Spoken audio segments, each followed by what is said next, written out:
In this week's video, I give it to you hard.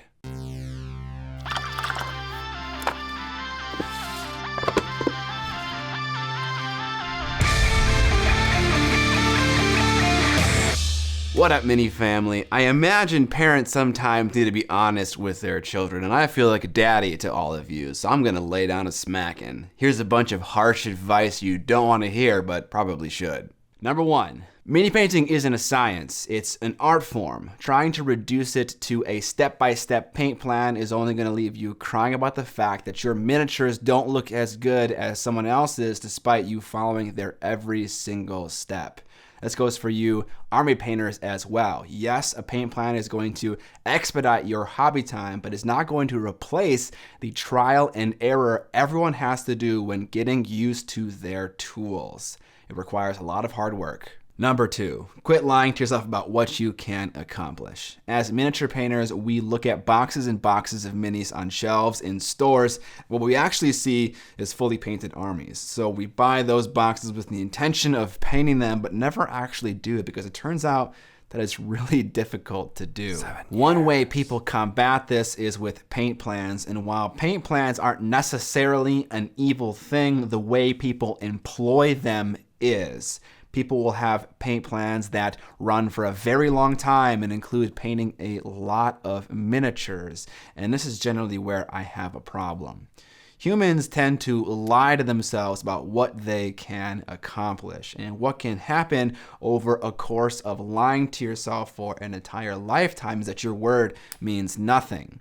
And to you, it doesn't seem that way. To you, it seems harmless because everyone does that in the miniature painting world and the world beyond. Oh, I'll buy a gym membership to a gym and work out, or I'll invest in X hobby and become good at it. It's almost as if talking about doing the thing is more satisfying than actually doing the thing. Well, do you want to know what is actually the most satisfying? Setting a goal for yourself and actually accomplishing it. So what do? Well, you start small. You give yourself little goals that are easy to accomplish. And over time, you increase the difficulty of those goals to the point where your promises to yourself have real value and real weight.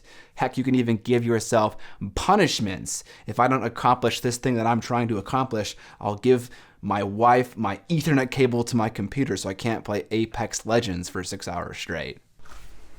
Wait, no, don't do that. Number 3, quit waiting for motivation to actually paint miniatures. How to get your motivation back is an extremely popular topic in miniature painting and also in the art world beyond because it is a scapegoat. Oh, I don't want to paint miniatures because I don't have motivation. So I'm going to pour all my time and energy into trying to find this mythical unicorn, and then when I do, all my problems are going to be solved. No. You want to know who you never need to look for? A routine. A routine's like that girl who loved you in high school that you didn't care to notice because you were busy being an idiot. You need to establish a routine, even if it's for 1 hour a day. Try to find a time that's stable. Maybe it's after dinner, maybe it's at 5 a.m. in the morning.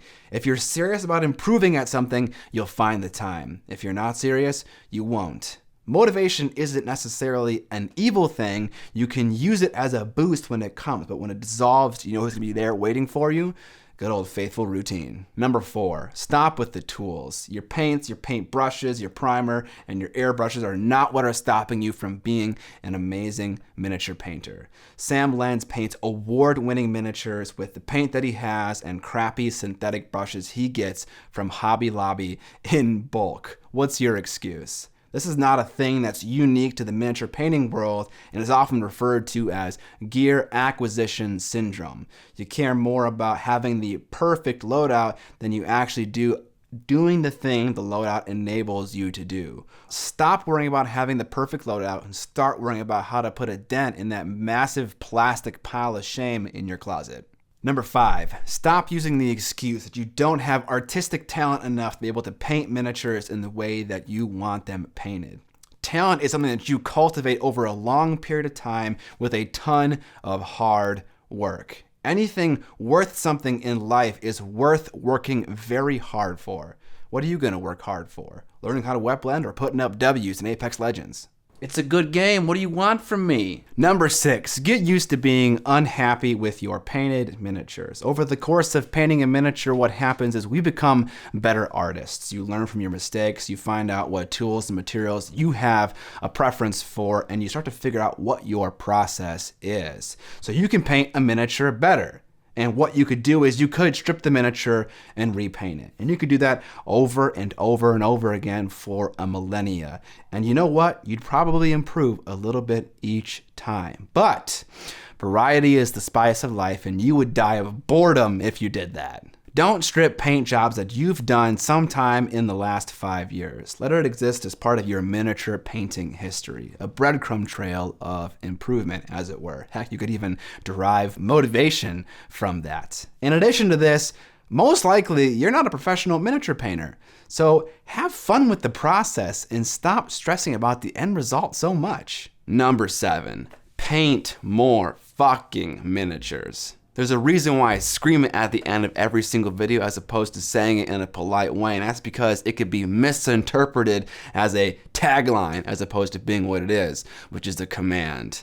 Everything you want in this hobby, the ability to come up with your own paint schemes, to blend, to do non-metallic metal, to paint busts, to trying to figure out your personal style, everything comes from painting miniatures. You can read as many articles as you want, you can watch as many videos as you want, you can subscribe to as many Patreon campaigns as you want on miniature painting, but nothing is going to replace the raw talent you get from actually doing the thing. You don't lose weight by talking about diets. You don't gain muscle mass by sharing your workout routine on Reddit. Nothing is going to teach you like actually doing the thing you want to learn. So, go do it. Thanks for listening to my 7 harsh tip, guys. And let me lessen the blow a little bit. The only reason why I knew about these things is because I've been a perpetrator of them at some point in the past. So now they've been called out, they've been identified, so you and I can work on resolving them. And guess what? It's not gonna be easy. It's gonna be hard. It's going to take time. It's going to be a process. If you guys liked this kind of video, you can find videos similar to it in the top right-hand corner of the screen.